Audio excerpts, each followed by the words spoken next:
Mirëmbrëma të dashur shikues. Në këtë pjesë të parë do të bisedojmë me profesor Kristaq Kumen, ish kryetari i KQZ-s, por aktualisht i thirrur në cilësinë e një grupimi qytetar që po tenton të rihap debatin për sistemin dhe për kodin zgjedhor dhe pse jo të propozoj alternativë. Në të gjithë këta vjet të 35 vjet të demokracisë së brisht shqiptare apo të periudhës tranzicionit, quajeni si doni, ligjin zgjedhor, pra kodin zgjedhor e kanë bën historikisht dy parti të mëdha, PS dhe PD. Dhe gjatë gjithë këtyre viteve një gjë është konstante. Sa herë që ata merren vesh me njëri tjetrin, e psojnë të tjerët, e psojnë partitë e vogla, e psojnë qytetarët.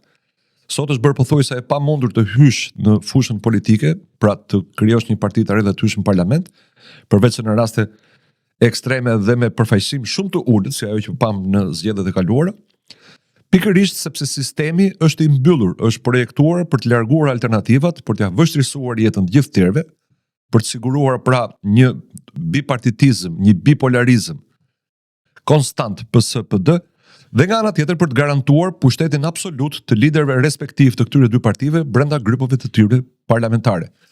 Kjo ka shqetësuar zotin Kristaq Kume, po dhe të tjerë qytetarë që janë bashkuar atij. Nisma shumë shpejt do të fillojë të bëhet publike dhe mediatike, dhe ideja e tyre është të propozojnë përveç sistemit zgjedhor edhe një kod zgjedhor, pra një ligj të mirëfillt, të mbledhin 10.000 firma qytetarësh dhe ta depozitojnë në parlament, që parlamenti të detyrohet në bazë të kushtetutës ta marrë në shqyrtim. Se si do të zhvillohet e gjithë kjo procedurë, kjo fushat dhe kjo lëvizje qytetare, do ta diskutojmë në vazhdim me profesor Kumen. Profesor, mirë se erdhën në emision. Mirë se gjeta. Atëherë, pavarësisht prezantimit që unë bëra, mund të thoni ju dy fjalë ku jeni me këtë lëvizje qytetare që keni nisur, cilët janë bashkëpunëtorët dhe cilët janë pritshmëritë tuaja? Lëvizja është në fillimet e saj, siç e thatë edhe ju. Ne kemi rënë dakord që të prezantohemi në publik me logon veprimi qytetar për demokraci funksionale, me të cilën nënkuptohet fakti që nuk se e gjitha do të fillojë dhe do të mbarojë me hartimin dhe dërgimin në Kuvendin e Shqipërisë të një draft ligji për kodin zgjedhor, por shumë më tepër se kaq, ne synojmë që të mund të arrijmë të ngjizim një mënyrë sjellje ndryshe nga ajo e deri sotmja për shoqërinë civile, e cila do të bëjë më mirë se ç'ka bërë deri sot, të mundshme pjesëmarrjen dhe efektin e kësaj pjesëmarrje të shoqërisë civile në mirërregullimin e legjislacionit zgjedhor. Thënë kjo, mund të theksoj faktin se përveç kodit zgjedhor, neve do të përfshihemi edhe në rast se do të trajtohet problemi i ndryshimeve kushtetuese. Pra, ne jemi bërë bashkë 10 qytetarë me merakun që të japim kontribute si shoqëri përgjithësi për të mirërregulluar legjislacionin e vendit tonë si kusht i nevojshëm për të funksionuar ne si shoqëri në mënyrë më efektive. Pas kësaj, çfarë do të ndodhi tek ne, pak përpara dhe pas çfarë do të ndodhi në vendin tonë me antarësimin në vendet në Europë, në Bashkimin Evropian. Po, në Bashkimin Evropian. Profesor, ju përmendet ndryshimet kushtetuese. Nën zë ka kohë që flitet që do të ketë një paketë të re ndryshimesh në kushtetutë. Çfarë keni dieni ju për këtë? Sa serioze është kjo thashë themnaj? Shiko, ajo që duhet për mua duhet të theksohet, nuk është kjo që thoni ju, se sa ajo që realisht duhet të ndodhi, sepse mund të ndodhi ajo që nuk është sipas pritshmërive dhe asaj sipas të cilës ne mendojmë se duhet të reformohet kushtetuta e Republikës. Ne kemi dëgjuar që gjithashtu nga përfaqësues të partive politike kryesore të vendit faktin që po është koha për të ndërhyrë në kushtetutë, për të ndryshuar dhe përcaktojnë dhe problematika, siç është zgjedhja e presidentit të vendit nga populli, ose ndryshimi i strukturës i organizimit të Kuvendit të Shqipërisë, jo me një dhomë siç e kemi, po me 2 dhoma, zvoglimi i numrit të deputetëve, nga ky që kemi në 100 ose diku tek një numër tjetër, kështu me radhë. Për mua, shumë e rëndësishme, ose për ne, shumë e rëndësishme është që në qoftë se do të fillohet procesi i reformimit të kushtetutës, ky të mos ketë në qendër dhe si target problematikave të tij dhe të synimeve të tij çështje të caktuara, siç mund të jenë edhe këto që unë sapo ja u rreshtova, të cilat kanë na mbrapa menjëherë interpretimin politik se pse mund të ndërmerren, pse mund të bëhet në interes të kujt do të bëhen, por në qoftë se do të fillojë procesi dhe unë do të kërkoja që të fillojë procesi i ndryshimit të kushtetutës, ky do të jetë një proces gjithë përfshirës, pra me pjesëmarrje e të gjithëve që kanë mundësi të kontribuojnë dhe gjithë përfshirës në problematikën që duhet të trajtojë. Pra, jam për atë që të shikohet mundësia që ne të hartojmë pastaj një kushtetut të re, të ndryshme nga kjo që kemi sot, apo të miratuar në 98 dhe të arnuar pastaj gjatë gjithë këtyre viteve në pjesë më të madhe të arnimeve vetëm për arsyet politike, pra për interesat politike të atyre që i kanë bërë arnimet në kushtetut, për të patur një kushtetut e cila të funksionojë si e tillë dhe në bazë të cilës të funksionojmë ne si shoqëri pjesëtare e BE-s. Pra, është tjetër gjë kjo që them unë, shumë më tepër që se sa ajo që është deri sot lakuar nga ose thënë nga të tjerë eksponentë të ndryshëm të partive politike. Pra, në asnjë mënyrë nuk duhet të trajtohet si një mundësi dhe si një rrugë për të zgjidhur hallet dhe problemet e tyre, por si një nevojë e shoqërisë tonë për të zgjidhur problemet e saj për të mirë funksionuar në këto 30-50 vjetët që vinë. Pra, nëse unë ju kuptova drejt, ju thoni që kushtetuta që ne kemi miratuar me referendum në 1998 është ndryshuar 8 herë gjithmonë nga 2 partitë e mëdha. Ne si qytetarë nuk kemi pyetur kurrë në asnjë referendum gjatë këtyre viteve, dhe ju po thoni që nuk duhet amenduar kjo kushtetutë që kemi, po duhet një kushtetutë e re. Pra duhet kalojmë prapë në referendum. Pra, jo, unë jam për tjetër gjë. Për çdo lloj ndryshimi që bëhet në kushtetutë nuk ka pse mos kalohet në referendum, patjetër. Dhe sjellja deri sot me klasës politike ka qenë nonsens në vlerësimin tim, sepse mos harrojmë në kushtetutë çfarë do lloj ndryshimi sa do i vogël që të jetë ai, është jashtëzakonisht i rëndësishëm për të gjithë grehinën më tej që ndërtohet pas saj të legjislacionit dhe sipas cilës ne vetë qeverisim. Ashtu sikurse ka ndryshimet që janë thelbësore të bëra në kushtetutë e Republikës së Shqipërisë gjatë kësaj periudhe, dhe këtu i referohemi 2 ndryshimeve. Ndryshimet të 2008-s, të cilët sollën pastaj dhe e dim se cilat janë efektet e saj, për cilën ne flasim së bashku, dhe ndryshimet që u bën për të rregulluar mirë funksionimin e pushtetit gjyqësor. Të dyja këto ndryshime shumë të mëdha në kushtetutë, domethënse në kuptimin e efekteve që ato kanë si ndryshime kushtetuese në të gjithë jetën pastaj institucionale të vendit tonë, do ishte dashur që të kalonin nëpërmjet, të miratoheshin përfundimisht nëpërmjet një referendumi kushtetues popullor. Nuk është bërë. Në qoftë se ne do të hyjmë procesit të reformimit të kushtetues, përgatitjes së një dokumenti themelor të shtetit në përgjigje të fazës së re në të cilën do të zhvillohet shoqëria tonë pas antarësimit në BE, natyrisht domosdoshmërisht ajo duhet të kalojë në referendum kushtetues. Por ajo që është shumë e rëndësishme për mua, sepse mund të ndodhi që referendumi kushtetues edhe të miratohet për sa kohë që në veçanti partitë politike nuk do t'i kundërvijnë njëra tjetrës. Ajo që ka më shumë rëndësi është çfarë do të shkruhet dhe si do të shkruhet në kushtetutë ato që kërkohen të bëhen pra ndryshimet. Të gjitha këto duhet të bëhen si rezultat i një procesi në të cilin kontributet të jenë nga të gjitha krahët, nga të gjithë që kanë të drejtë, që kanë mundësi, që duan, që kanë se shtoton për atë çka duhet bërë në kushtetutën e vendit. Dhe jo të lihet një komisioni kushtetues të ngritur nga Kuvendi i Shqipërisë që të punojë brenda kornizave ose brenda ndërtesës së Kuvendit të Shqipërisë dhe të kërkojë vetëm të bëjë disa takime lart e poshtë me përfaqësues të ndryshëm të pjesës jo politike ose të atyre që janë direkt në kuvend. Jo, unë jam për atë që në drejtimin e Kuvendit të Shqipërisë, Komisioni për reformimin e kushtetutës duhet të kapërcejë muret e kuvendit dhe në pjesëmarrës në të me kontribute të kërkuara dhe të konsideruara, jo vetëm të kërkuara, po edhe të merren në konsiderat të jenë të gjithë të tjerët pjesë shumë të rëndësishme të shoqërisë tonë. E po që se zhvillohet si tillë dhe në fund fare, ajo çka do miratohet në kuadër të vendimarrjes së Kuvendit të Shqipërisë për ndryshimet që do bëhen në Kushtetut, kalon pas kësaj në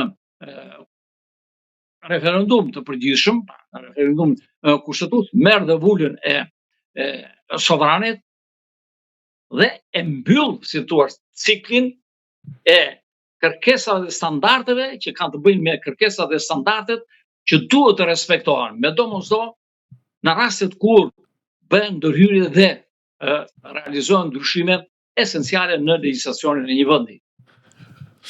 Profesor, Kushtetuta jon ka nenin 177, i cili përcakton se si zhvillohet një referendum kushtetues. Por ai nen e ka lënë referendumin kushtetues si opsion, jo si detyrim. Pra, amendamentet kushtetuese miratohen nga parlamenti me 2/3 e votave, me 94 vota aktualisht kundër 140 deputetëve, por kalojnë në referendum vetëm nëse pas miratimit në parlament 20% e deputetëve kërkojnë referendum. A mos duhet që edhe ky nen të goditet i pari që njerëzit vetë ndërgjegjësohen se janë ata sovrani, një qytetarët janë sovrani, populli. Dhe populli mund të nisë edhe një kushtetutë të re nga e para. Dhe ta sanksionojë që këtë jetuti, siç thatë ju, asnjë ndryshim të mos bëhet më pa referendum. Pra, një ndër çështjet që ja vlen dhe duhet medomosdo të trajtohet dhe të gjendet zgjidhje ndoshta ndryshe nga kjo që ne kemi, sepse kjo zgjidhje e fiksuar në dispozitën që ju referuat të Kushtetutës e ka lënë në diskrecionin e deputetëve të gjithë mundësinë për të realizuar një referendum kushtetues, duhet të jetë pjesë e diskutimeve dhe e marrjes së vendimit për ta bërë sa më afër dhe sa më detyrueshme kalimin e çdo ndryshimi kushtetues tek qytetari për të qenë qytetari për të vendosur. Ashtu sikurse unë jam dhe për diçka tjetër, më tepër se sa kaq. Deri sot, çdo ndryshim kushtetues pavarësisht dhe pastaj kalon apo s'kalon në referendum, siç e tham, kjo varet nga deputetët, nxitet dhe realizohet si tillë vetëm nga Kuvendi i Shqipërisë. Pra, nuk ka të drejtë në sipas legjislacionit tonë, sipas Kushtetutës së Republikës së Shqipërisë, qytetari që të nisi ai me iniciativën e tij një referendum kushtetues, që për të ndryshuar diçka në Kushtetutë sipas opinioneve dhe vlerësimeve të tij. Edhe kjo duhet trajtuar. Natyrisht kjo do trajtuar jo në kuadër për mua, sepse s'ka pse në kuadër të Kushtetutës, ndryshime që mund të bëhen në Kushtetut, por gjitha kjo si fillim shumë e rëndësishme është të trajtohet në kuadër të ligjit për referendumet, ku ndër të tjera përveç 2 referendume që ne sot i kemi të parashikuar në Kushtetut dhe në atë pjesë të Kuvendit të Kodit Zgjedhor që trajtojnë problemet e referendumeve, kemi vetëm 2 referendum të përgjithshëm popullor për një ligj ose për një pjesë ligji, ashtu sikurse edhe referendume për çështje të veçanta, referendumin përgjithshëm popullor për çështje të veçanta pra. Kemi dhe referendumin vendor. Kemi dhe referendumet vendore, të cilat mund të realizohen që të dyja këto referendume mund të realizohen me nisma qytetare. Nëse duan ta bëjnë qytetarë. Të shtohet në ligjin për referendumet, natyrisht edhe kjo mundësi e qytetarëve për të qenë ata nismëtar të realizimit të një referendumi kushtetues.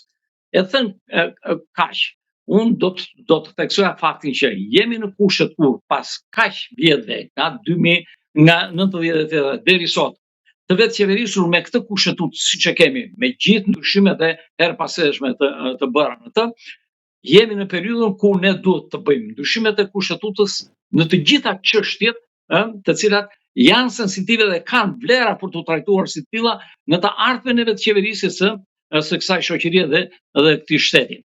Pjesë e cila mund të jetë edhe këto që ne thamë së bashku. Por rikthehemi për një moment tek sistemi zgjedhor, pastaj të merremi edhe me kodin zgjedhor, se kodi është diçka shumë më e gjerë, më komplekse se sa thjesht sistemi. Sistemi njerëzit mas e kuptojnë më thjesht. Ne sot kemi një sistem që quhet proporcional rajonal me lista pjesërisht të hapura. Çfarë nuk shkon në këtë sistem në kundërshtrimin tuaj dhe çfarë duhet ndryshohet? Një ndër ndryshimet që janë bërë Kushtetutës së Republikës është ndryshimi i vitit 2008 i majt prillit të 2008-s, në të cilin, sipas të cilit u realizuan ndryshimi i sistemit të zgjedhjeve. Nga sistemi që kishim të fiksuar në Kushtetutën e Republikës që parashikonte zgjedhjen me sipas rregullit të majoritarit në 100 zona dhe pastaj korrektimin e këtij rezultati me 40 mandate që zgjidheshin sipas rregullit që funksionon zgjedhja proporcionale. U ndryshua dhe ne sot kemi proporcional rajonal, sistemin në bazë të cilit konvertohen vullnetet e qytetarëve në organet përfaqësuese, në këtë rast të Kuvendit të Shqipërisë.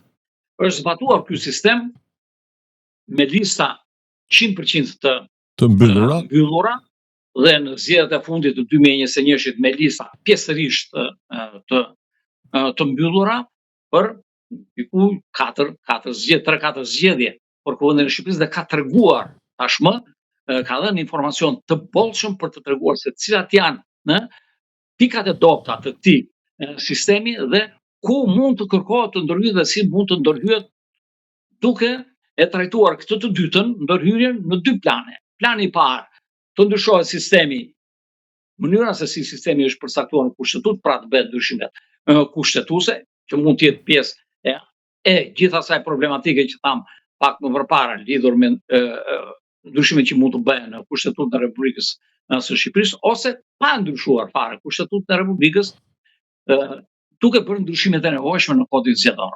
Kjo e dyta është me shumë interes dhe shumë e mundshme për të bërë tashmë. Dikur nuk e bëjmë dot një gjë të tillë. Pra, që ta kuptojnë qytetarët, kur ju flisni për përmirësime pa prekur Kushtetutën, i bie që ne të vazhdojmë të votojmë në 12 qarqe të ndara, sepse Kushtetuta parashikon. Jo, të lutem. Këtë do të sqaroj tash. Atëherë, deri përpara ndryshimeve të fundit të bëra në Kushtetutën e Republikës në 2020-ën, ishte e pamundur që të bëj kjo që do të them në vijim. Me ndryshime, sepse në Kushtetutën e Republikës, para ndryshimeve të 2020-s, ishte përcaktuar që për zgjedhjet për Kuvendin e Shqipërisë, Republika duhet të ndahet në njësi zgjedhore, duke u referuar thuhet në këtë dispozit kushtetuese një ndër ndarjeve territoriale administrative të vendit, që do të thotë mund të ndahej në 12 njësi zgjedhore, referuar qarqeve, ose 37 rrethet. Jo, në 61 njësi zgjedhore duke u referuar bashkive. Dhe ligjvënësi në kodin zgjedhor e fiksoi do të ndahet Shqipëria në 12 njësi zgjedhore. Dhe sepse 61 është e pamundur të ndahet. Shumë. Jo, po është e pamundur sepse ka bashki me 2000 banorë që nuk mund të zgjedhin një deputet. Patjetër. Atëherë, në të njëjtën kohë, Kushtetuta përpara ndryshimeve të 2020-s nuk krijonte asnjë hapësirë, nuk e bënte fare të mundur trajtimin e problemit të votimit me lista të hapura. Pra, në qoftë se një subjekt zgjedhor depozitonte listën e kandidatëve të tij në Komisionin Qendror të Zgjedhjeve, ajo nuk ndryshoi dhe Komisioni Qendror të Zgjedhjeve e miratonte këtë listë, ajo nuk mund të ndryshojë më absolutisht, përveç se ndryshimet që mund të bënin kur krijoheshin vakanca për hir të plotësimit të kërkesave që rrithen nga problemet e kuotave gjynore. Me ndryshimet e 2020-s në Kushtetutën e Republikës së Shqipërisë, u hoq dispozita e cila detyronte që ndarja e vendit për zgjedhjet parlamentare të bëhet duke referuar një ndarje territoriale administrative. Dhe tashmë në Kushtetutë thuhet për zgjedhjet për Kuvendin e Shqipërisë, Shqipëria mund të ndahet në njësi zgjedhore duke e përcaktuar numrin e njësive zgjedhore në kodin zgjedhor. Që do të thotë, sot kodi zgjedhor të lejon që Shqipërinë ta ndash në 2 rajone, në 1 jo, sepse Kushtetuta thotë proporcional dhe rajonal, apo pra mund ta ndash në 2 njësi zgjedhore, mund ta ndash në 3, në 4, në 5. Propozimi që tashmë te Kuvendi i Shqipërisë është i dërguar nga një grup jo politik, kam pjesë e cilit kam qenë edhe unë, është që Shqipëria të ndahet në 4 njësi zgjedhore. 1. Po ashtu, me ndryshimet që u bën në Ti t'ja shpjegoj publikut pak, profesor. Më falni për ndërprerjen. T'ja shpjegoj publikut. Çe miri vjen publikut nga reduktimi i zonave zgjedhore nga 12 në 4? Nga kjo bën që votat e qytetarëve të pasqyrohen në mandate në Kuvendin e Shqipërisë në mënyrë shumë më të përafërt me proporcionalitetin e këtyre votave të hedhura në kuti, që do të thotë nuk fenomenet të tilla si dhe këto të zgjedhjeve të fundit, që një subjekt politik merr 60.000 vota dhe përfundimisht një deputet. Pse? Sepse këto 60.000 vota janë të shpërndara në rajonet e ndryshme të Shqipërisë dhe në qoftë se Shqipëria do të jetë në 4 rajone, rezultatet e llogaritjeve që mund të bëhen për mandatet që do të marrin do të ndryshojnë esencialisht. Lëvizja Socialiste për Integrim në 2021 për shembull fitoi 108.000 vota dhe nga 108.000 vota ju konvertuan në 4 mandate. Në 4 mandate mirë. 27.000 vota për mandat. Po. Ndërkohë që partitë e tjera e merrnin mandatin me 8.000 me 9.000. Me 8.000 9.000. Në qoftë se Shqipëria në 2021 do të ishte ndarë në 4 njësi zgjedhore, me kaq vota sa mori ky subjekt politik, do të arrinte të kishte në kuvend 9 deputet.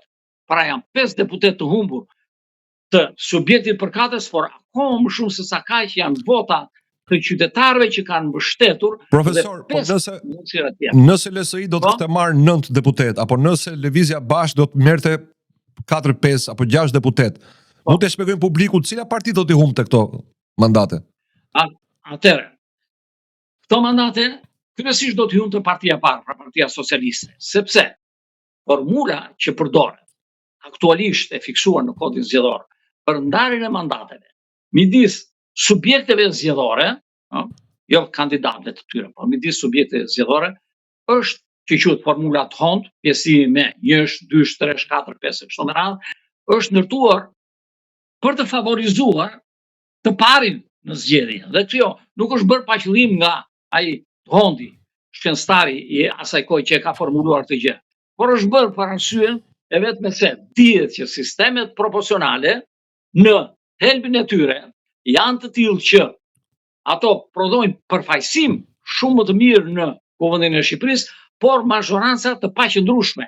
Kërkojnë me domosdoshmë që të bëhen koalicione pazgjedhore për të siguruar qeverisjen dhe për të mundësuar, për të zvogëluar sa më shumë këtë efekt negativ të sistemit proporcional. Negativ dhe thonjza do ta quaja unë.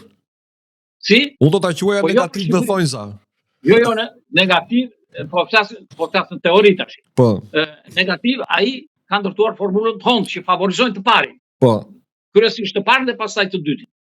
Natyrisht tek ne nuk ka funksionuar një gjë tjetër, sepse tek ne sistemi proporcional që ka këtë defekt, le ta themi, në formimin e mazhorancave, ka krijuar mazhoranca jo të qëndrueshme, por edhe mazhoranca deri afër mazhorancave kushtetuese. Apo 83 vota është një gjë shumë e madhe. Një votë Tom Doshit i duhet për të ndryshuar çdo kod. Po, pra, ajo që është shumë e rëndësishme që mund të realizohet duke zvogëluar numrin e njësive zgjedhore, është mundësia shumë më mirë se sa kjo për të zvogëluar këtë efekt negativ që ka sistemi proporcional tek ne, i zbatuar tek ne dhe si themi ne ndaj tij. Një e dyta, të ndryshohet në kodin zgjedhor formula, ajo formula Thont, sepse ne sapo doja të pyesja. Kemi top sipas kërkesave që ka zgjedhjet në sisteme proporcionale. Dhe mund të propozohet në vend të kësaj formule një formulë tjetër që quhet Santegu, që mos pjesëtohet me 1, me 2, me 3, por pjesëtohet me numra tek. 1, 3, 5, 7 e kështu me radhë. Kjo bën shumë pak të favorizuar partinë e parë, apo jo, dhe efekte shumë më të mira, pozitive në përfitimin e mandateve sipas votave të fituara për partitë e vogla. Pra është një formulë më ndershme, më e drejtë. Më ndershme, patjetër, e shpërndan shumë mirë vullnetin ose i parafron në rezultat atë çka gjendet në kutit e votimit edhe në sallën e Kuvendit të të Shqipërisë. Dhe tjetër problem, që tashmë është plotësisht i mundshëm për të realizuar me ndryshimet që u bën në 2020, që është votimi me lista të hapura.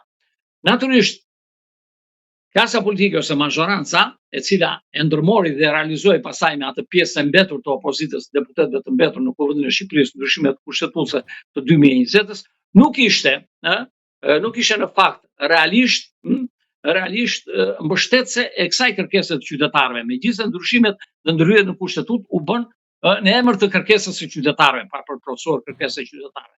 Dhe ndërtoi këtë mekanizëm të hapet, jo më pak se 1/3. Por jo 100%. Që praktikisht për Partinë Demokratike s'pati asnjë vlerë, se 1/3 e listës mbytur futin në parlament Partia Demokratike. Jo, e përdori. Sa i gjë të tillë. Ashtu sikurse e përdori dhe Partia Socialiste. Mos harrojmë, zbatimi i parë i kësaj kërkese të kushtetutës ose të ndryshimit në kushtetutë në 2020 ishte i tillë që e zeroi po thuhet efektin, duke vënë hersin. Ju kujtohet hersi 10.000 vota që të mund të konsideroheshin. Dhe pasi hersi u gjet jo kushtetues në kuptimin e fuqisë efekteve disproporcionale që kishe në shpërndarjen e mandateve nga gjykata kushtetuese, po këta të cilët kanë bërë ndryshimin kushtetues pa e dashur për ta patur efektiv të ndryshim kushtetues, vendosën të 1/3 e mbyllur. Dhe praktikisht ajo çka synohet të realizohet dhe kërkohet të realizohet nga qytetarët nëpërmjet hapjes listës për të bërë dhe vetë qytetari pjesë e vendimarrjes, e vendimit për atë që do të ishte përfaqësuesi i tij nesër në Kuvendin e Shqipërisë, krahas vendimit të marrë nga subjekti politik, nga partia politike, se në fundit është partia politike ajo që harton listën e kandidatëve, dhe qytetari mund të votojë ndryshe përveç se për ata që janë në listën e kandidatëve, por sidoqoftë, efekti i saj nuk do të ishte i vogël, nëse do lejojë që të hapej 100%. Me këtë që bën, e mbyllën sepse partitë, të gjitha partitë, jo vetëm dy partitë kryesore, po në dijenin time dhe në informacion që kam, asnjë nga partitë, lere se çfarë kanë deklaruar përveç se dy partitë e reja politike, apo të cilat dim se si eksperimentuan gjën në zgjedhjet e kaluara të 2021-shit me ushurinë me dajallar, sepse qenë kundra një gjë të tillë, po s'kishim se çfarë. Nuk kanë qenë dakord për të qenë lista të hapura. Pra, po më thoni që edhe partitë e tjera po na këndojnë këngën të tjera, bën të tjera thua?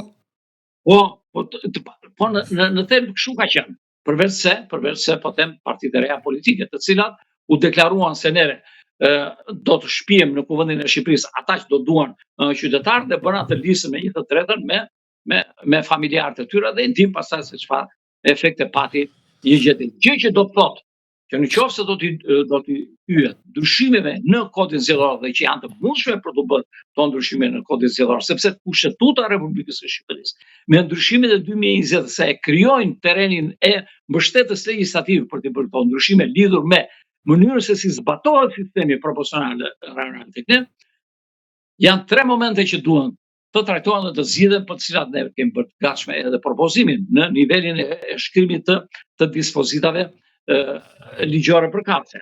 Ndarja në 4 njësi zgjedhore e Republikës së Shqipërisë, hapja listave 100% dhe ndryshimi i formulës të ndarjes së mandateve.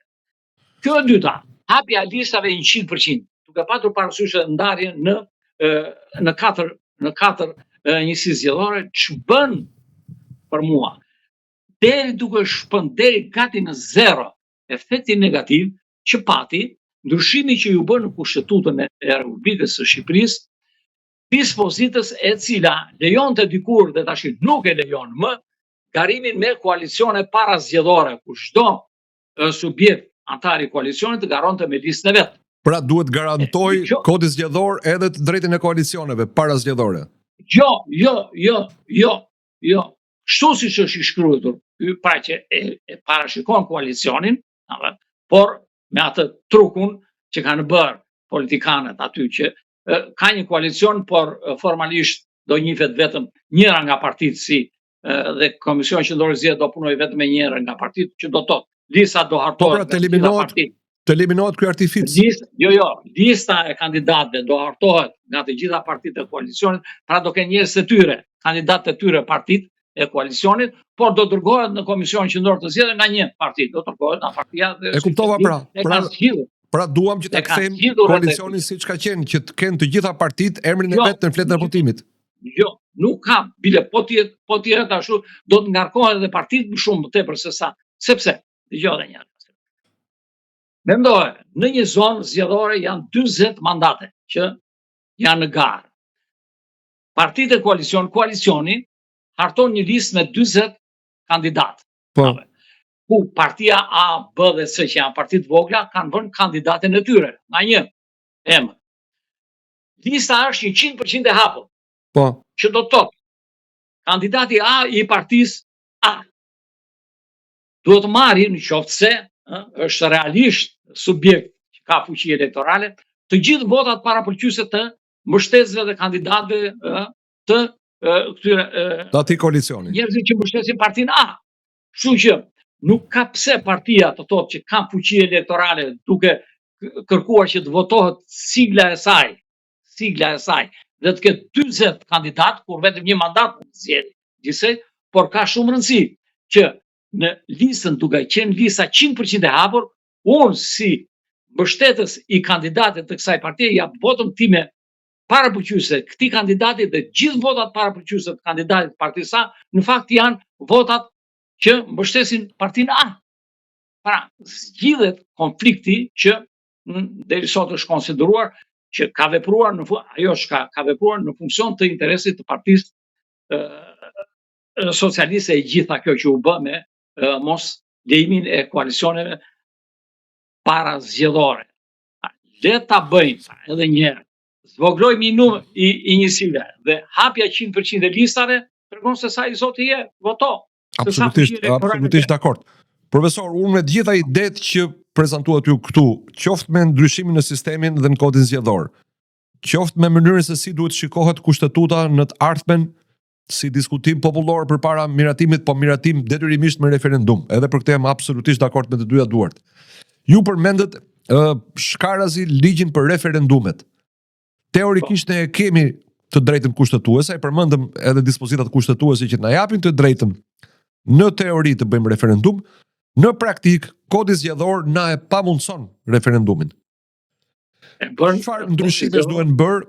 Po, çfarë ndryshimesh duhen bërë në kodin zgjedhor për t'i lehtësuar referendumet dhe sa rol kanë qytetarët në këtë mes, sepse prapë po dëgjojmë herë Bylik Bashin që po kërkon transaksione, pazare me Partinë Socialiste.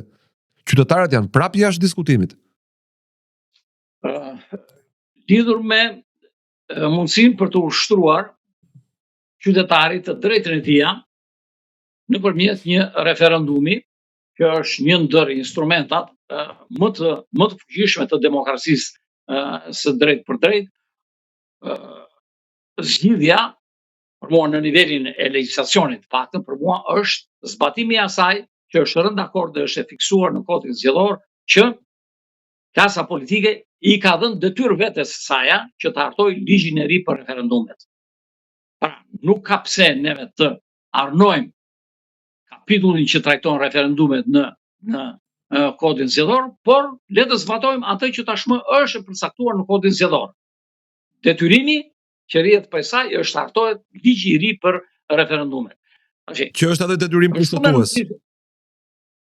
Po derisa sepse kushtetuta kërkon që të ketë një ligj të veçantë për referendumet. Patjetër që duhet bërë kështu. Tash e rëndësishme është se çfarë ligji do të hartojmë.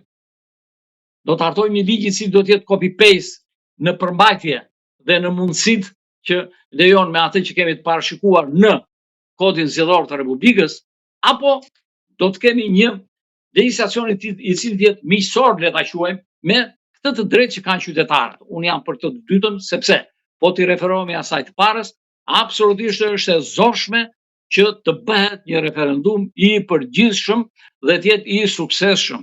Njëherë futet në ato kanalet e trajtimit nëse është në përputhje me ligjin, kërkesa që mund të bëhet nga nismëtarët, deri në kjo vend deri në shqyrtim në gjykatën kushtetuese, e fillon sot dhe mund ta mbarosh e prezanton sot kërkesën dhe mund ta përfundosh vetëm vitin tjetër në qoftë se bën dot brenda marsit, apo e në qoftë se bën dot nga nëndorje tutje, tikën e një vit në tutje, pra ashtu sikurse kërkesa që është shkruar në këto dispozita, sipas të cilës që të fitojë alternativa kushtetuese, duhet që të marrin pjesë në referendum më shumë se 50%.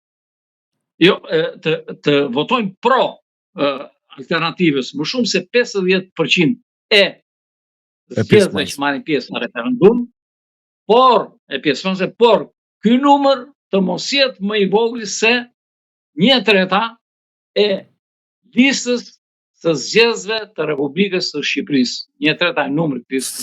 Thënë shkurt që ta kuptoj publiku, në Shqipëri mund të qeverisësh me 600.000 vota, kurse për një referendum të duhen 1.2 milion vota pro 1.200.000 dhe 1.800.000 pjesëmarrës. Po, që të ketë kuptim. Pra duhet të kesh 1.200.000 vota pro që të fitosh. Po, dhe 1.800.000 gjithsej.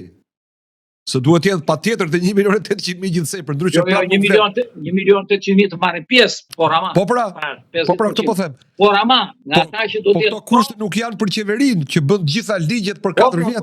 Po pra, sepse ligji është absolutisht jo miqësor me nismat referendare. Nuk i ka dashur, në fakt, nuk i ka dashur ligjvënësi referendumin. Ka dashur që gjithçka të funksionojë tek ne vetëm dhe kryesisht nëpërmjet një mekanizmi që ka demokracia e përfaqësuese. Dhe demokracia drejt për drejt pothuajse zero janë mundësit. Njëjta gjë është edhe në referendume vendore. Dhe atje ka sa duash pengesa të tilla të cilat e bëjnë pothuajse të pamundur dhe ka patur goxha nisma referendar për referendume vendore, nga të cilat vetëm një ose dy kanë arritur që të pranohen për të bërë. Ka patur nisma për referendume të përgjithshme popullore, por vetëm një arriti që të vinë në kushtet që të fillonte dhe të zbatohet dhe që dim ai që përmbetjet, dhe që ligjin e mbetjet dhe që dim pastaj se çfarë mekanizmi përdori politika për ta çbërë edhe këtë gjë. Apo jo, ju kujtohet. Hodhi poshtë abrogoi ligjin që ishte objekti i këtij referendumi dhe pas 2-3 vjetëve bëri prap ligjin. Pra, është e domosdoshme për mua që të punohet në gjithën kohë dhe kjo është edhe pjesë e veprimit të qytetarë që ne kemi tashmë nisur për të formësuar si të tillë me pjesëmarrje, jo vetëm të atyre 10, 15, 30 ose 50 që mund ta bashkëngjiten, por me mundësinë për të bërë pjesë të saj sa më shumë qytetar, apo jo? Pra për të formuar një frymë të re dhe një sjellje të re të qytetarëve ndaj mundësive të drejtave që ai ka për të qenë pjesë e vendimarrjes dhe në nivelin e legjislacionit ton, që të trajtojmë së bashku edhe problemin e demokracisë të drejtë për drejtë, ligjin për referendume. Kujtoj që janë shpenzuar energji, janë hartuar ligje, një draft ligje kam hartuar unë së bashku me kolegët e mi dhe kërkuam që ta shpinim në Kuvendin e Shqipërisë, duke patur mbështetjen e 20.000 qytetarëve, pra si nisëm ligjvënëse qytetare, nuk arrita dot t'i merja ato mbështetje për 20.000 qytetarësh, zgjedhësit, po diku arritën te 14.000, 15.000 në Kuvendin e Shqipërisë, po ashtu ka draft ligj të depozituar, qoftë nga parti politike, qoftë nga deputet veçantë, por e gjitha ka mbetur në sirtar. Është e domosdoshme për mua dhe unë të jo kam thënë dhe kolegëve nismëtar të këtij aksion të veprimit qytetar që pjesë të punëve tona ne të bëjmë edhe rregullimin ashtu siç duhet, sipas standardeve që kërkohet në një shoqëri demokratike të legjislacionit që trajton problemet e demokracisë drejt për drejt, kulmor për të është ligji për referendumet. Profesor, kushtetuta e para, kodi zgjedhor dhe sistemi zgjedhor i dyti, ligji për referendumit i treti, në të tre këto përpjekje madhore që duhet bëjë shoqëria civile për të rimarrë të drejtat e saj. Të dyja partitë e mëdha i kemi kundër, që të mos shihemi pas gishtit. Po të donte PS-ja dhe PD-ja të ishin bërë këto gjëra. Nuk janë bërë sepse nuk kanë dashur këto dy parti. Jemi në fund të bisedës. Si do ta çajmë këtë duopol këtë aleancë PS-PD që bllokon të drejtën e qytetarëve për vetëvendosje? Kjo është pyetje ndër më intriguese edhe më çarmatose, se duke ju referuar asaj se çfarë ka ndodhur deri sot në atë çka ka dashur të bëj pjesa jo politike e vendit, shoqëria civile e këtij vendi. Ne deri sot kemi punuar duke qenë të organizuar në shoqata të ndryshme, në OJP të ndryshme, ku secila ka marrë një problematikë të caktuar, ka marrë mbështetje për ta realizuar dhe në fund fare ka propozuar atë çka ka patur objekt të punës së saj. Kam vëre dhe unë kam arritur në përfundimin se një gjë e tillë e cila nuk ka shpërnd atje ku duhet, edhe për këtë arsye, sepse kemi punuar secili më vete, por jo vetëm për këtë, ka qenë edhe pengesa të mëdha që ka prodhuar politika, ballë për ballë asaj që ka propozuar pjesa jo politike e vendit. E gjitha kjo të shpije në idenë që duhet të ndryshojmë edhe ne qasjen tonë, mënyrën se si të sillemi për të bërë më shumë të dëgjueshëm dhe më shumë të zbatueshëm. Që do të thotë një ndër rrugët që unë shoh si të mundshme për ta bërë, të bëhemi të gjithë bashkë.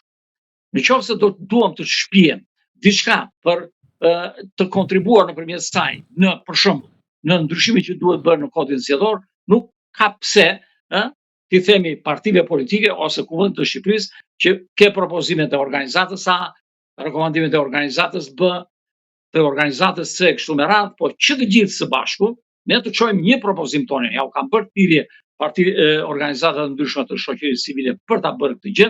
Ndaj dhe kemi nisur po ashtu dhe këtë që ju thash pak më përpara, veprimin qytetar që ne të shpijem diçka në Kuvendin e Shqipërisë, jo si punë të dikujt, po si punë të gjithkujt.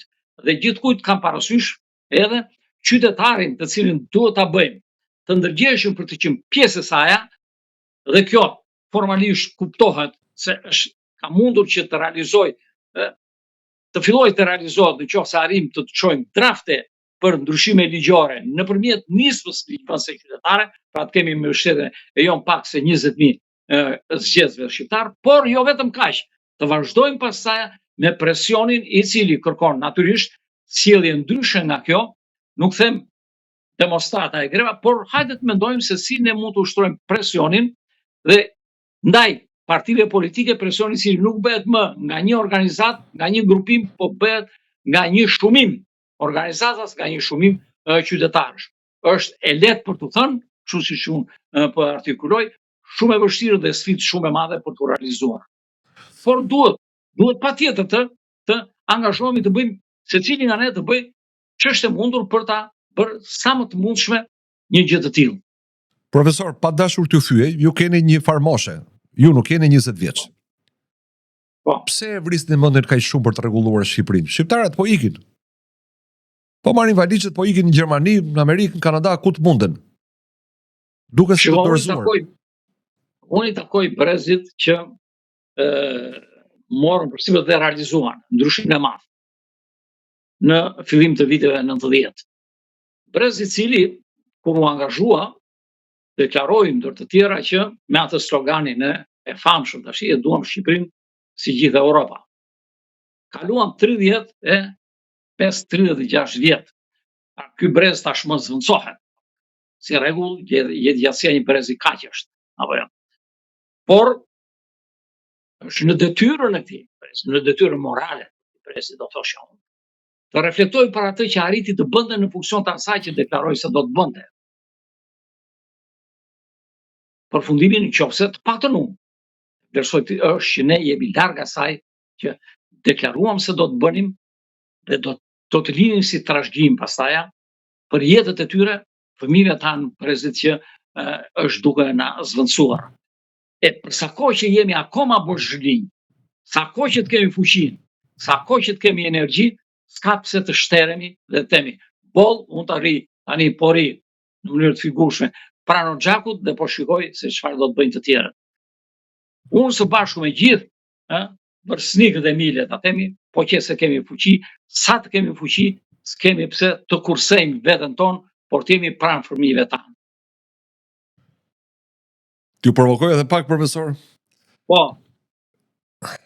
Njerëzit që na dëgjojnë mund të thonë mirë flet profesori, po Ku e dim ne që nuk na shet edhe kryesisht na kanë shitur të tjerët? Si ka ardhur një ofertë nga Rama, po ti vi, do t'i marr ato para, do na shes edhe ky, do marr një leje ndërtimi, do marr diçka. Shiko, kjo është një ndër fatkeqësitë tona. Dhe po ashtu edhe një nga grackat e mëdha që na ka ngritur klasa politike nëpërmjet mënyrës se si ajo e ka qeverisur vendin. Nuk i shmangen fare dhe s'ka pse, as nuk më intimidon fare një gjë e tillë dhe po thënë mua të gjithë. Të mirë, njerëzve të mirë, pra niveli brezit tim, s'kem pse të shmangen nga kjo që. Po për sa kohë që gjithçka e bëjmë për fëmijët tanë, gjithçka e bëjmë në funksion të atij objektivi që patëm kur e filluam këtë gjë në 90-ën, s'kemi pse të frikemi me këtë gjë që mund të blehemi.